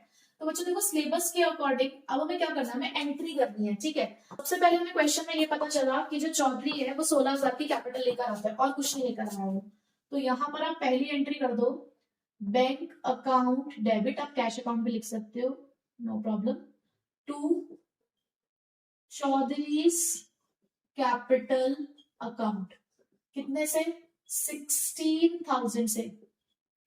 हालांकि चेंज इन पीएसआर में मैंने रेज एंड रिटर्न ऑफ वाला कॉन्सेप्ट भी कराया है, बट ठीक है जब नहीं है कोर्स में तो बस आइडिया होना चाहिए, बट अब हम इसको नहीं करेंगे, ठीक है, एक बार हमने पढ़ लिया उसको, दैट्स इट। अब नेक्स्ट एंट्री गुडविल की, भाई गुडविल वो ला नहीं रहा तो करें क्या, पहले चेक करो गुडविल है कितनी उसकी। तो आप वर्किंग नोट में देखो जरा, चौधरीज शेयर ऑफ गुडविल भाई है कितनी, टोटल पूरी फर्म की गुडविल 30,000 है, चौधरी का शेयर है 1/5, तो भाई उसकी गुडविल बैठती है 15,000। अब ये गुडविल का पैसा हम कहाँ से निकाले, भाई कैपिटल वो लेकर आया 16,000 की, 15,000 की तो गुडविल ही बैठती है, तो क्या निकाल ले पूरे 15,000 उसकी कैपिटल में से और 1,000 की कैपिटल बचेगी फिर, नहीं। देखो पैसा तो हमने उससे लेना है, हाँ वो कैश नहीं लेकर आया तो हम एक नया अकाउंट ओपन कर लेते हैं, हम अपने एक नया अकाउंट ओपन करके उसे अपना एक एसेट बना लेंगे। कैश नहीं आ रहा ना, पैसा तो नहीं आ रहा, पर कोई एक एसेट तो क्रिएट कर सकते हैं हम, तो उस एसेट का नाम है यहाँ पर चौधरीज करंट अकाउंट। हम चौधरी का करंट अकाउंट ओपन कर लेते हैं और इसमें हम अपना एसेट बना लेते हैं कि भाई 15,000 रुपए हमने चौधरी के करंट अकाउंट को अपना एसेट बना लिया। अब जब भी कल को वो छोड़कर जाता है या कुछ भी होता है तो हम उसके पास से 15,000 रुपए ले लेंगे, ठीक है। तो हमने करंट अकाउंट को उसका क्या बना लिया, अपना एसेट। अब यही 15,000 किस किस को मिल जाएंगे, जो बाकी हमारे दो पार्टनर है, कौन, आहूजा, आहूजास कैपिटल अकाउंट और बरुआ। और सेक्रीफाइसिंग रेशियो तो इक्वल थी तो दोनों में इक्वल बढ़ जाएगा, 7,500 7,500, ठीक है। तो देखो यहाँ पर क्या हुआ, पैसा लेकर नहीं आते जब गुडविल के लिए, तो कहां से पैसा निकालते हैं, उनकी करंट अकाउंट में से। अब आपने दो बात सीखी, पैसा लेकर आए cash to premium, premium to sacrificing, पैसा नहीं लेकर आए तो सिंपल एक एंट्री होनी है, new partners current account debit to sacrificing partners capital account, ठीक है, बस हो गया काम। अब देखो बच्चों टीएस वाले में ना आपको यही 6 केसेस करके ये गुडविल के कॉन्सेप्ट दे रखे थे। When the goodwill is paid privately, no entry. When the goodwill is brought in business, when the goodwill is brought in cash and retained in business, when the goodwill is brought in cash and withdrawn by the partners, वो मैंने आपको case कराया अभी। और उसके अलावा when the goodwill is brought in kind, अब brought in kind का मतलब क्या है कि काइंड का मतलब होता है कि पैसे ना लाकर कुछ सामान लेकर आया जा रहा है। देखो मैं आपको वही बात बोली कि केस नहीं है कुछ भी, काइंड का मतलब क्या है, देखो कई बार क्या होता है कि जो नया पार्टनर है वो अपने पैसों के लिए कुछ सामान कंट्रीब्यूट करता है, जैसे कि वो स्टॉक ले आया, फर्नीचर ले आया, मशीन ले आया। मैंने आपको कहा था कि जो पहले वाली मैंने 2 एंट्रीज बताई है वो आपका बेस है। देखो जब वो पैसा लेकर आया तो आपने लिखा cash to premium for goodwill, तो जब वो कोई सामान लेकर आएगा तो वो भी तो एसेट है, कैश भी एसेट है आपके लिए, बैंक भी एसेट है, स्टॉक लाया तो वो भी एसेट है, मशीन लाया तो वो भी एसेट है। तो वहां पर बस आप कैश की जगह पे क्या लिख देना, stock account debit, land account debit, plant and machinery account debit to premium for goodwill, और फिर वही प्रीमियम फॉर गुडविल आपने बांट देना। तो कुछ अलग नहीं है, एसेट है, एसेट आएगा तो डेबिट कर देना, कैश में तो एसेट है, तो सेम वही एंट्रीज होती है। उसके अलावा कई बार जो होता है जैसे यहाँ तो वो पूरे 15,000 रुपए नहीं लेकर आया, कई बार ऐसा होता है कि कुछ पैसा ले आया कुछ नहीं लेकर आया। सपोज करो अगर मैं इसी केस की बात करूं तो 15,000 में से 10,000 कैश में ले आया ना कैश में, तो cash to premium for goodwill 10,000। फिर नेक्स्ट एंट्री में premium for goodwill account debit 10,000, बचा 5 करंट अकाउंट से, new partners current account debit 5,000, पूरा 15,000 आपने अपने पार्टनर से बांटना है, कौन से, सेक्रीफाइसिंग। तो बस आप ना मेन समझो कि कॉन्सेप्ट क्या है, तो ऐसे केस वाइज आपको याद करने की एंट्री जरूरत ही नहीं पड़ेगी अगर आपको लॉजिक क्लियर है तो, ठीक है। तो मैंने अब आपको यहाँ पर गुडविल के केसेस करा दिए हैं। अब हमारा रह गया यहाँ पर हिडन गुडविल। अब हिडन गुडविल के लिए आप लोग निकाल लीजिए क्वेश्चन नंबर, अब गुडविल के लिए हम करेंगे इलिस्ट्रेशन नंबर 22। अब इलिस्ट्रेशन नंबर 22 क्या है, Hain and Name are partners in a firm sharing profits in the ratio of 3:2. Their capitals were 80,000 and 50,000 respectively. They admitted Sam on January 1st as a partner for 1/5 share in profit. Sam brought rupees 60,000 as his capital. भाई वो 60,000 की capital लेकर आया है। Calculate the value of the goodwill of the firm and record the necessary journal entry on Sam's admission. देखो उन्होंने ये नहीं बताया कि गुडविल कितनी है, उन्होंने बल्कि ये पूछा है कि गुडविल कैलकुलेट करो फर्म की, और फर्स्ट पॉइंट उन्होंने दिया Sam brings his share of goodwill, Sam doesn't brings his share of goodwill. देखो मैं एंट्रीज नहीं कराऊंगी आपको, मैं सिर्फ आपको यहाँ पे सिखाऊंगी गुडविल कैलकुलेट कैसे करनी है, आपको कैसे हिडन गुडविल के अंदर गुडविल को कैलकुलेट किया जाता है। एंट्रीज आप खुद करेंगे और चेक करेंगे। पहला केस है कि पैसा आ रहा है, दूसरा केस है कि पैसा नहीं आ रहा है, मैंने आपको दोनों एंट्रीज सिखा दी है, ठीक है। तो कैलकुलेशन सीखो सिर्फ कैसे करनी है। कभी भी अगर आपको इस तरीके से हिडन गुडविल हो, यानी कि आपको नए पार्टनर की गुडविल नहीं दे रखी हो, तो सबसे पहले आप निकालोगे total capital of the firm. First step होना चाहिए आपका total capital of the firm. अब कैसे निकलेगा वो, आप यहाँ पे लिखेंगे new partners capital into reciprocal of his share, यानी कि उसी के शेयर का रेसिप्रोकल। तो देखो जरा, नए पार्टनर की कैपिटल कितनी है 60,000, आपने उसको कितना शेयर दिया 1/5, तो रेसिप्रोकल हो गया 5/1, तो पूरी फर्म की कैपिटल कितनी हुई 3 लाख। उसके बाद आप यहाँ पे लिखेंगे total capital of the partners, सभी पार्टनर्स की कैपिटल कितनी कितनी है। तो देखो पहले तो 2 पार्टनर थे हमारे बिजनेस के अंदर, कौन कौन है, हेम और नेम, और उनकी कैपिटल है 80,000 प्लस 50,000। अब क्योंकि अब सैम भी इस फर्म का पार्ट है तो उसकी कैपिटल भी आप इसके अंदर ऐड करोगे। आप तो ये आ रहा है 1,90,000। भाई फर्म की कैपिटल पार्टनर ही तो मिलकर बनाते हैं, तो दोनों कैपिटल्स में डिफरेंस क्यों है, तो दैट मीन्स डिफरेंस इसीलिए है क्योंकि वो जो डिफरेंस है वो है गुडविल ऑफ द फर्म। तो कैसे निकालोगे, total capital of the firm minus total capital of the partners, तो वो आपकी निकल कर आई 1,10,000। ये पूरी फर्म की कैपिटल है। फर्म की गुडविल कितनी निकल कर आ गई 1,10,000। अब ऐसे में अगर आपको सैम की गुडविल का शेयर निकालना है तो क्या करोगे, 1,10,000 इंटू 1/5, तो आपके पास सैम की गुडविल आ गई 22,000 की। तो इस तरीके से आप गुडविल कैलकुलेट कर सकते हो। देखो फर्स्ट स्टेप तो आपका सेम रहता है, कई बार सेकंड स्टेप में कुछ चेंजेस होते हैं, जैसे कि क्वेश्चन में बोला गया है कि आपके पास रिवैल्यूएशन का प्रॉफिट है तो आप इसमें ऐड कर देना, प्रॉफिट एंड लॉस अकाउंट का क्रेडिट बैलेंस है ऐड कर देना, प्रॉफिट एंड लॉस अकाउंट का डेबिट बैलेंस है माइनस कर देना क्योंकि वो लॉस होता है। तो बस इस तरीके से कई बार एडजस्टेड कैपिटल निकालनी पड़ जाती है, अदरवाइज सारे स्टेप्स आपके ये जो 4 स्टेप है ये सेम है हिडन गुडविल के। अब इसी के ऊपर बेस्ड आपको क्या करना है, एंट्री कर देनी है, ठीक है। तो बच्चों अब हमने गुडविल का केस तो समझ लिया, अब हमें पढ़ना है कि accumulated profit losses and reserves अगर है एडमिशन के टाइम पे तो उनकी जनरल एंट्री क्या होती है। देखो मैंने आपको चेंज इन पीएसआर में कुछ चीजें बताई हैं कि अगर डिस्ट्रीब्यूट करना है तो सिंपल आपने बांट देना है ओल्ड पार्टनर्स ओल्ड रेशियो में। एडजस्टमेंट एंट्री अगर होती है तो पॉजिटिव बैलेंस के लिए आपको गेनिंग टू सेक्रीफाइस करना है और नेगेटिव बैलेंस के लिए सेक्रीफाइस टू गेन। तो आप जब क्वेश्चन पढ़े तो थोड़ा सा ध्यान से पढ़ना कि उन्होंने क्या बोला गया, सिर्फ डिस्ट्रीब्यूशन बोला है या एडजस्टमेंट एंट्री बोला है, ठीक है। तो इलस्ट्रेशन नंबर 23 करते हैं। Rajendra and Surendra are partners in a firm sharing profits in the ratio of 4:1. On 1st April, they admit Narendra as a partner. On that date, there was a balance of 20,000 in the general reserve. आपके general reserve में 20,000 का balance है and a debit balance of ₹10,000 in profit and loss account, और आपके profit and loss account में 10,000 का debit balance है, debit मतलब लॉस। पास जनरल एंट्रीज, एंट्रीज पूछा है मतलब दोनों के लिए अलग अलग एंट्री पूछी है regarding the adjustment of accumulator profit और लॉस, तो दोनों के लिए आपको एंट्रीज पूछी गई है। सबसे पहले जनरल रिजर्व आपके लिए प्रॉफिट है तो आपने बांट लेना है general reserve account debit to सिर्फ पुराने पार्टनर्स में, क्योंकि ये पुराने वाले पार्टनर्स के प्रॉफिट का हिस्सा है तो सिर्फ पुराने वाले पार्टनर्स में बटेगा। तो उसके आने से पहले पहले वो अपनी पुरानी रेशियो में इसे बांट लेते हैं।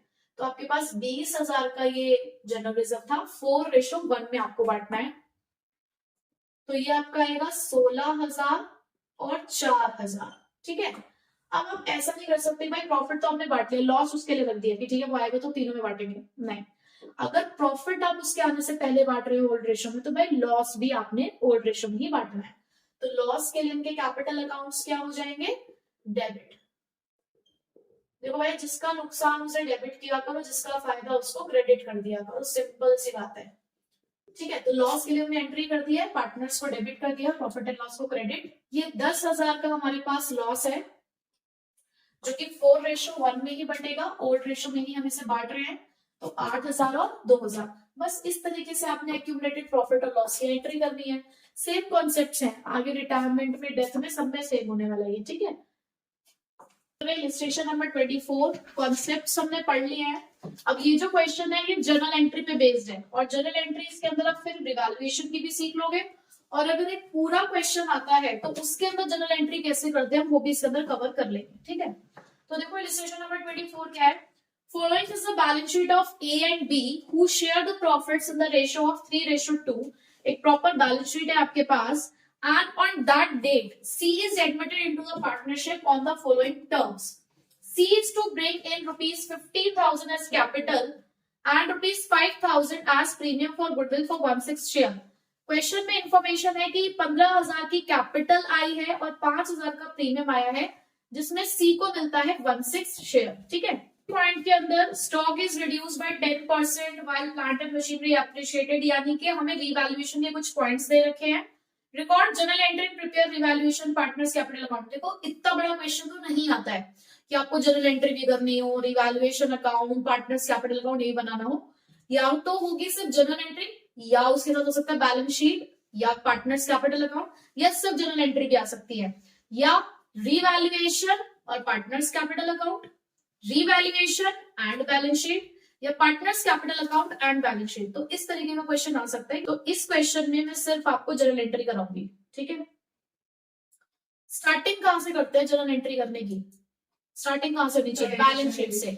जब भी आप जनरल एंट्री का क्वेश्चन पढ़ो, बड़े वाले क्वेश्चंस के अंदर जो पूरा एक क्वेश्चन होता है, बैलेंस शीट में एक्यूमुलेटेड प्रॉफिट लॉसेस रिजर्व्स उन सभी को बांटने के बाद किया करो। तो अगर आप इसकी बैलेंस शीट को देखें तो लायबिलिटी साइड में कोई भी रिजर्व नहीं है, ठीक है। इसी तरीके से एसेट साइड में अगर आप देखो तो एसेट साइड में भी, एसेट साइड के अंदर किसी भी तरीके का profit and loss account, goodwill, deferred revenue expenditure कुछ भी नहीं दे रखा, ठीक है। तो हम एंट्री स्टार्ट करते हैं फर्स्ट पॉइंट से। अब फर्स्ट पॉइंट क्या है, C is to bring 15,000 as capital and 5,000 as premium for goodwill। तो क्या एंट्री रहेगी आपकी फर्स्ट, तो पहली एंट्री जाएगी cash account debit to C's capital account, और क्योंकि वो प्रीमियम भी लेकर आया है तो to premium for goodwill account. 15,000 की कैपिटल, 5,000 का प्रीमियम, टोटल कैश आया बिजनेस के पास 20,000 का। अब जब मैंने आपको गुडविल का कॉन्सेप्ट पढ़ाया था ना, तब मैंने आपको बताया था कि जैसे ही आपके पास ये प्रीमियम फॉर गुडविल आए, आपका नेक्स्ट स्टेप होता है इस प्रीमियम को सेक्रीफाइसिंग पार्टनर्स में बांटने का, ठीक है। अब क्वेश्चन में सेक्रीफाइसिंग रेशियो क्या है, आपको कुछ नहीं दे रखा, आपके पास क्वेश्चन में सिर्फ ओल्ड रेशियो है 3:2 और न्यू पार्टनर्स शेयर है, तो सेक्रीफाइसिंग रेशियो क्या होगी, ओल्ड रेशियो को ही बोलोगे। तो आप एंट्री क्या पास करेंगे, premium for goodwill account debit to A's capital account और टू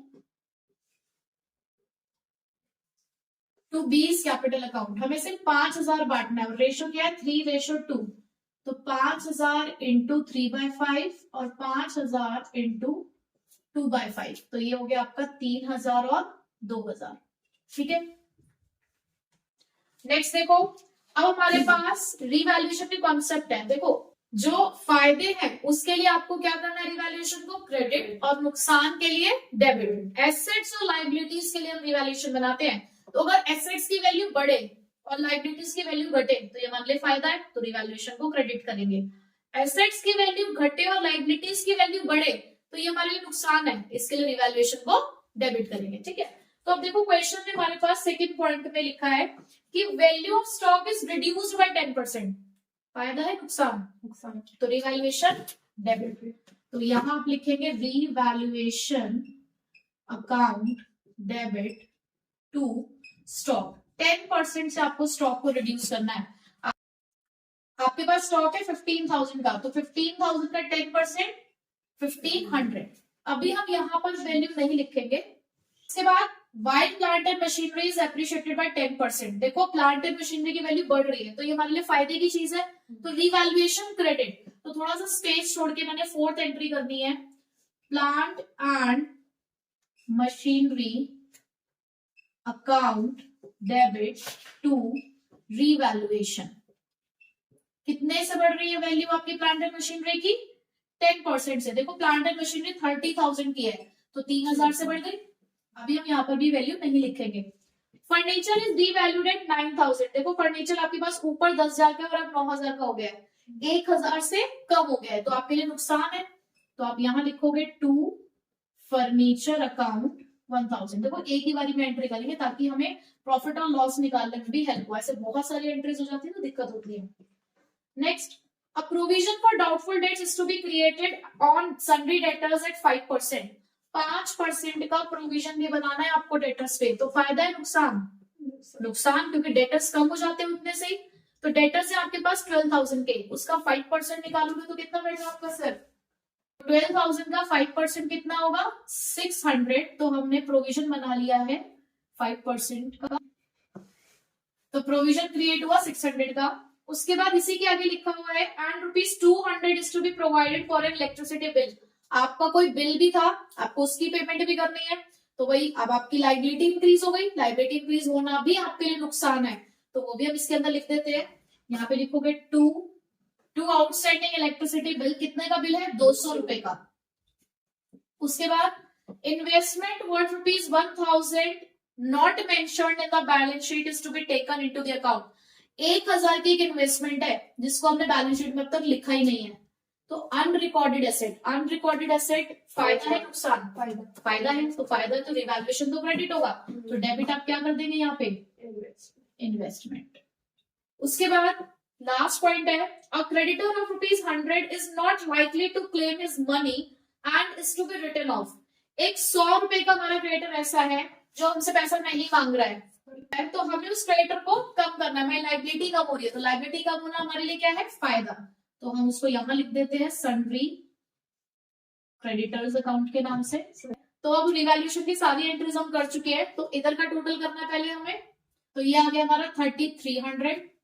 इधर हमारे पास ये आया है 4100। तो देखो डेबिट में 3300 है, क्रेडिट में रिवैल्यूएशन 4100 है, तो फायदा हो रहा है नुकसान? रिवैल्यूएशन पे फायदा।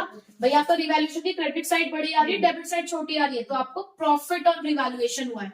तो प्रॉफिट और रिवैल्यूएशन की आप एंट्री क्या करोगे? तो एंट्री होगी revaluation account debit to A's capital account to B's capital account. Old partner से बटेगा, क्यों? क्योंकि ये जो वैल्यूज चेंज हुई है ये पुराने पार्टनर्स के एफर्ट्स की वजह से हुई है, अभी नए पार्टनर ने इसमें कुछ भी नहीं किया है। ठीक है, तो कितना डिफरेंस आ रहा है हमारे पास? ये 800 रुपीज का ये डिफरेंस आया, जिसको बांटना भी आपको कौन सी रेशो में है? ओल्ड रेशो में। क्या आएगा आपका? 480 और 320। ठीक है, अब इसके अलावा हमारे पास ऐसी कोई एंट्री नहीं है जो हमें करनी हो। जितना उन्होंने कॉन्सेप्ट पूछा था उतनी हमने एंट्रीज कर दी है। ठीक है, चलिए अब करते हैं इलिस्ट्रेशन नंबर 28 जो कि है एडजस्टमेंट ऑफ कैपिटल पे बेस्ड।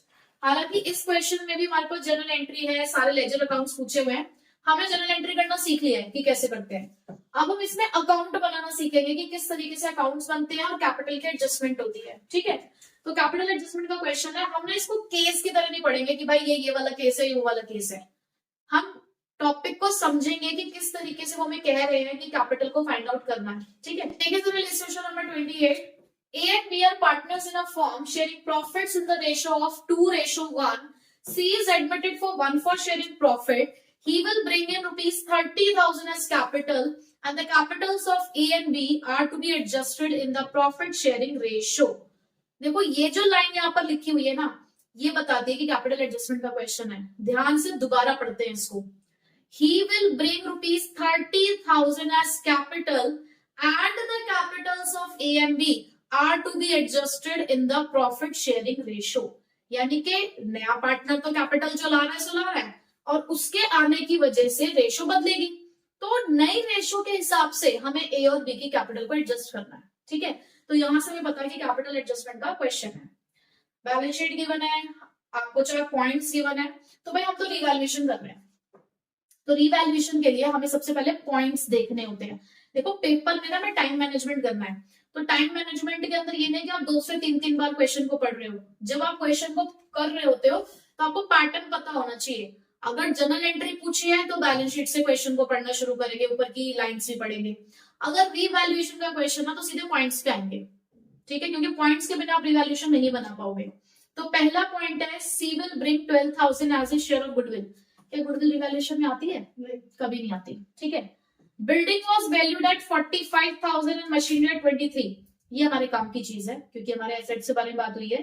बिल्डिंग 45 की हो गई है जबकि पहले थी 40,000 की, इंक्रीज हो गई 5,000 से। आपके लिए फायदा है, तो फायदा किस साइड रिकॉर्ड करते हैं हम? क्रेडिट साइड में। तो बाय बिल्डिंग अकाउंट 5,000। मशीनरी 23 की हो गई है जबकि पहले 25,000 की थी, तो 2,000 से कम हो गई, तो उसे आप लिखेंगे यहां पर टू मशीनरी अकाउंट 2,000।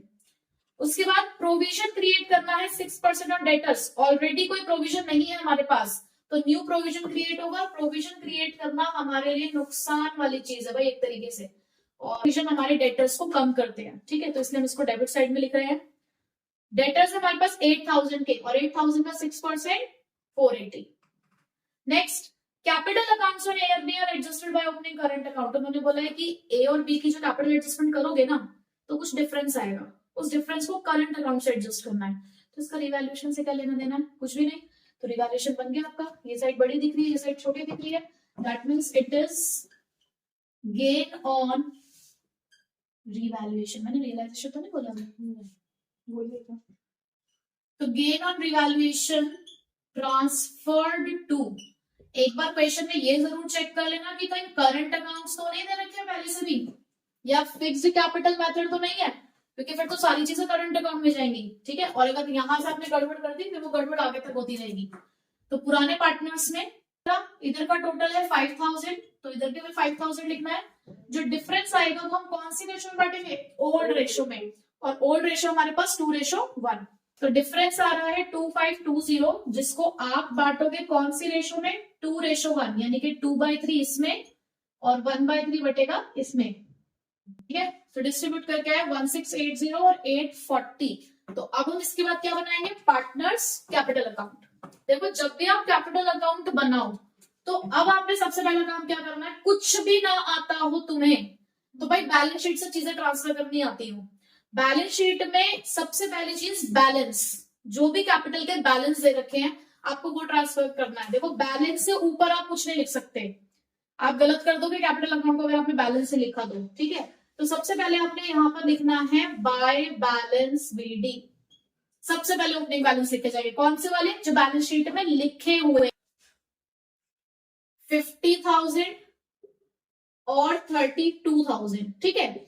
उसके बाद नेक्स्ट स्टेप आपको क्या करना है? बैलेंस शीट में चेक करो कि कोई रिजर्व तो नहीं है लाइबिलिटी साइड में। देखो, आपके पास जनरल रिजर्व है, लाइबिलिटी साइड्स के रिजर्व्स या कोई एक्यूमुलेटेड प्रॉफिट्स वो आप बांटते हैं क्रेडिट साइड में, ठीक है। एसेट साइड के लॉसेस यानी कि profit and loss account, deferred revenue expenditure या एग्जिस्टिंग गुडविल वो बढ़ती है डेबिट साइड में। तो एक तरीके से ध्यान रखा करो कि ऐसे भाई क्रॉस चीज डाली है, ठीक। तो हमारे पास यहाँ पे जनरल रिजर्व है, वो हम बांट देते हैं बाय जनरल रिजर्व। कितने का जनरल रिजर्व है हमारे पास? 6,000 रुपए का रिजर्व हमें डिस्ट्रीब्यूट करना है 2:1 में। सिर्फ इन दोनों पार्टनर्स को ही हमें रिजर्व देना है, तो यह आएगा आपका 4,000 और 2,000। एसेट साइड्स में हमारे पास ऐसा कुछ नहीं है जो हमें पार्टनर्स कैपिटल में ट्रांसफर करना हो। फर्स्ट पॉइंट पे आते हैं। फर्स्ट पॉइंट से पहले बैलेंस शीट के ऊपर भी कुछ था, तो उस इंफॉर्मेशन की तरफ भी चलते हैं। ऊपर दे रखा था सी के बारे में कि 30,000 की कैपिटल लेकर आया था सी। तो भाई जो 30,000 की उसकी कैपिटल है, आप उसकी भी एंट्री करोगे यहाँ पे बाय बैंक अकाउंट के नाम से, सी के अकाउंट में 30,000। अब आते हैं फर्स्ट पॉइंट पे, C will bring 12,000 as a share of goodwill. अब मैं आपको एक बहुत इंपॉर्टेंट बात बता रही हूँ जिसको आपने नोट भी कर लेना है। देखो, या तो नया पार्टनर गुडविल कैश में लाता है या नहीं लाता है। अगर वो गुडविल कैश में लाता है यानी कि कुछ कंसिडरेशन ला रहा है अगर गुडविल के लिए, तो आप यहाँ पे लिखते टाइम वर्ड यूज करोगे बाय प्रीमियम फॉर गुडविल। तो क्या आप एंट्री में याद करो, आप लिखते हो cash to premium for goodwill, और अगर इन काइंड भी आता है stock debit machine debit to premium for goodwill, तब भी आप word to premium for goodwill use करते हो। बट अगर वो कैश में नहीं लेकर आता गुडविल, तो आप उसके करंट अकाउंट से गुडविल को चार्ज करते हो। तो आप वहां पे लिखते हो new partners current account debit to sacrificing partners current account या कैपिटल अकाउंट। अगर नया पार्टनर गुडविल कैश में नहीं लेकर आ पाता, चाहे किसी पर्टिकुलर अमाउंट के ना ला रहा हो या पूरी गुडविल कैश में नहीं ला रहा, तो आप गुडविल कहां से लोगे? उसके करंट अकाउंट से। तो एंट्री ये नहीं होती उस टाइम पे कैश टू प्रीमियम, तब वहां एंट्री होती है new partners current account debit to sacrificing partners capital account. तो वहां हमने वर्ड यूज ही नहीं किया प्रीमियम फॉर गुडविल। ठीक है, तो जब कैश में गुडविल आए तो बाय प्रीमियम फॉर गुडविल, जब कैश में गुडविल ना आए तो न्यू पार्टनर्स करंट अकाउंट। बस सिंपल सी ये बात ध्यान रखनी है, कोई कंफ्यूजन नहीं रखना माइंड में। तो यहां पर तो कैश में आ रही है गुडविल, तो हम एंट्री लिखेंगे by premium for goodwill account. कितनी गुडविल है देखो 12,000। कौन सी रेशियो में बढ़ती है? सेक्रीफाइसिंग रेशियो में। अब क्या यहाँ पर आपके पास सेक्रीफाइसिंग रेशियो कुछ अलग से कोई कंडीशन दे रखी है क्या? कुछ नहीं है। तो ओल्ड रेशियो ही सेक्रीफाइसिंग रेशियो है, तो आपने 12,000 ही बांटने हैं। तो यहाँ पे आया ये 8,000 एंड 4,000। ठीक है, ये हमने बांट दिया है 2:1 में। नेक्स्ट हमारे पास जो सेकेंड और थर्ड पॉइंट है उसके लिए आपने रिवैल्यूएशन बनाया था, जहां से आपको प्रॉफिट मिला था। तो बाय रिवैल्यूएशन अकाउंट जो कि था 1680 एंड 840। ठीक है, पॉइंट्स वाला काम आपने सारा कर लिया है। बस एक लास्ट चीज जो आपको करनी है वो है कैपिटल एडजस्टमेंट। उन्होंने ये कहा कि आपको पुराने पार्टनर्स की कैपिटल को भी न्यू रेशियो के अकॉर्डिंग एडजस्ट करना है। दैट मीन्स यहाँ जो बैलेंस सीडी निकलेगा अब वो न्यू रेशियो के अकॉर्डिंग निकलेगा, और इसकी कैलकुलेशन आप वर्किंग नोट में करने वाले हो। तो यहाँ पे मैं लिख देती हूँ वर्किंग नोट नंबर 1। तो बनाते हैं जरा वर्किंग नोट कैसे होगा। देखो सबसे पहले तो आपको क्या करना है, आपको चाहिए टोटल कैपिटल ऑफ फर्म, जो आपका पहला स्टेप है। Total capital of the firm कैसे निकलेगी? New partners capital into reciprocal of his share. तो इसका शेयर कितना है बिजनेस के अंदर? बाय 1। पूरी फर्म की कैपिटल आ चुकी है 1,20,000। अब सेकंड स्टेप क्या है कि भाई आपको न्यू रेशियो निकालनी होगी बांटने के लिए। अब न्यू रेशियो कैसे निकलेगी? वही लेट द शेयर बी 1 करके। मैं आपको लेकिन एक और तरीका बताती हूँ कि बिना न्यू रेशियो के भी आप न्यू कैपिटल्स निकाल सकते हो, अगर फर्स्ट केस है तो सिर्फ। इस केस में क्योंकि आपकी सेक्रीफाइसिंग रेशियो और ओल्ड रेशियो सेम है, तो यहाँ आप ये वाली ट्रिक अप्लाई कर सकते हो। ठीक है, लेकिन अगर क्वेश्चन में न्यू रेशियो खुद ही दे रखी है या फर्दर कोई और केस है तो आपने इस तरीके से नहीं करना है। तो पहले आप न्यू रेशियो कैलकुलेट करोगे, फिर उसके बाद ये ट्रिक लगाओगे। ठीक है, क्योंकि सेकंड स्टेप किस चीज का होता है? न्यू रेशियो निकालने का। तो या तो पहले आप न्यू रेशियो निकालो फिर कैपिटल्स बांटो। लेकिन अगर आपकी सेक्रीफाइसिंग और ओल्ड रेशियो सेम है तो आप ये वाली ट्रिक अप्लाई कर सकते हो विदाउट कैलकुलेटिंग न्यू रेशियो। तो कैसे करना है? देखो आपकी टोटल कैपिटल 1,20,000 की है। इस 1,20,000 में से 30,000 की कैपिटल किसकी है? नए पार्टनर की। तो remaining capital of A and B कितना होगा? 1,20,000 माइनस 30,000 यानी कि 90,000। उन दोनों के लिए कैपिटल कितनी है? 90,000। वो दोनों आपस में कैसे शेयर कर रहे हैं? न्यू रेशियो, ओल्ड रेशियो में ही, अपनी पुरानी रेशियो के हिसाब से ही वो आगे भी शेयर कर रहे हैं।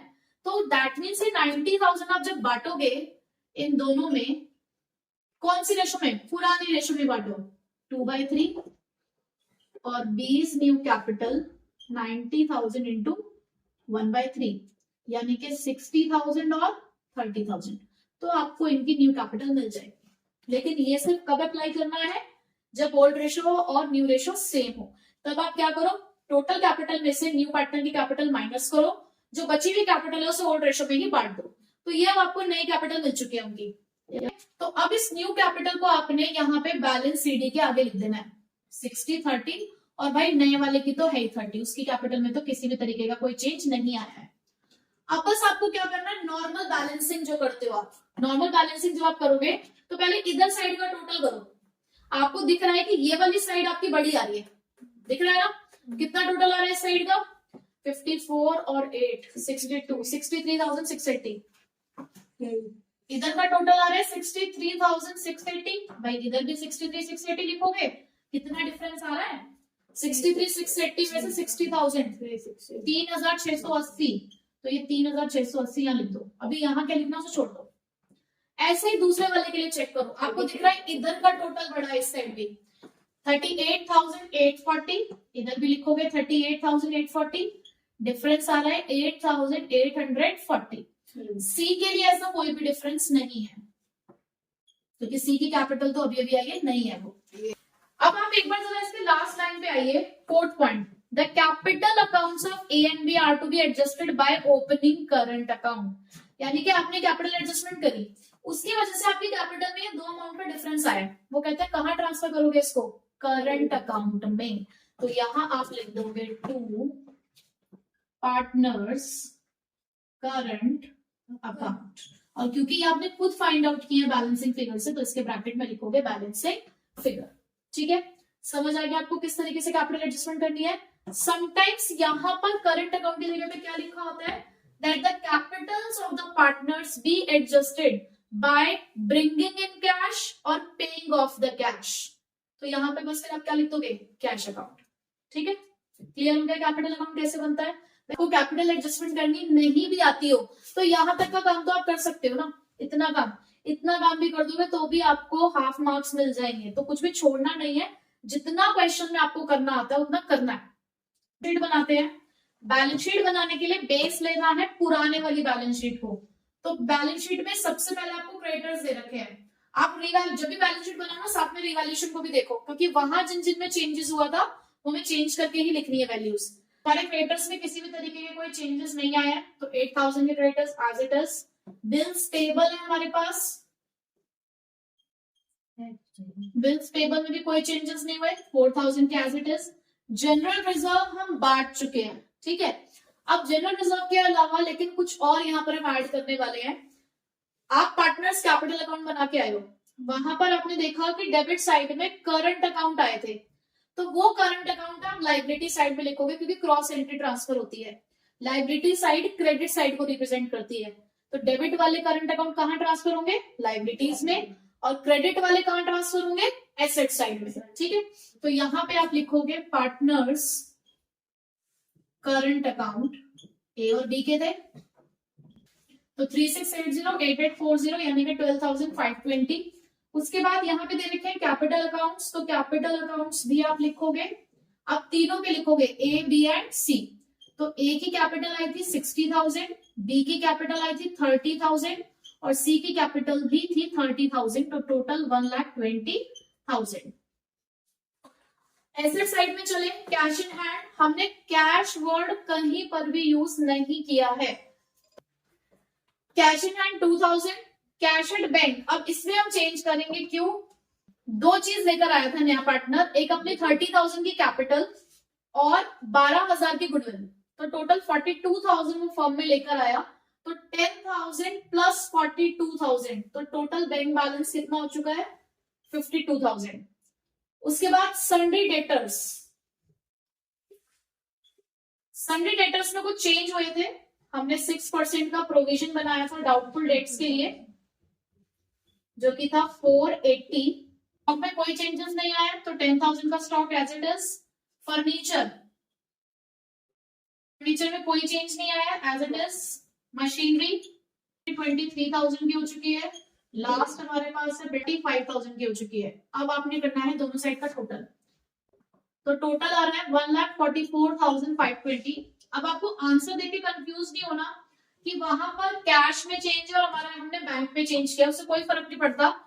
आप जिससे भी एंट्री करते हो आपको उसी में चेंज करना है। अगर आपने कैपिटल अकाउंट में बाय कैश लिखा था, या आप ये मान के चल रहे हो कि आपकी गुडविल कैश में आई है, तो आप कैश में उस चीज को ऐड करोगे, और अगर आपने बैंक से एंट्री करी है तो आप बैंक में चेंजेस करोगे। ठीक है, तो उससे कोई फर्क नहीं पड़ने वाला।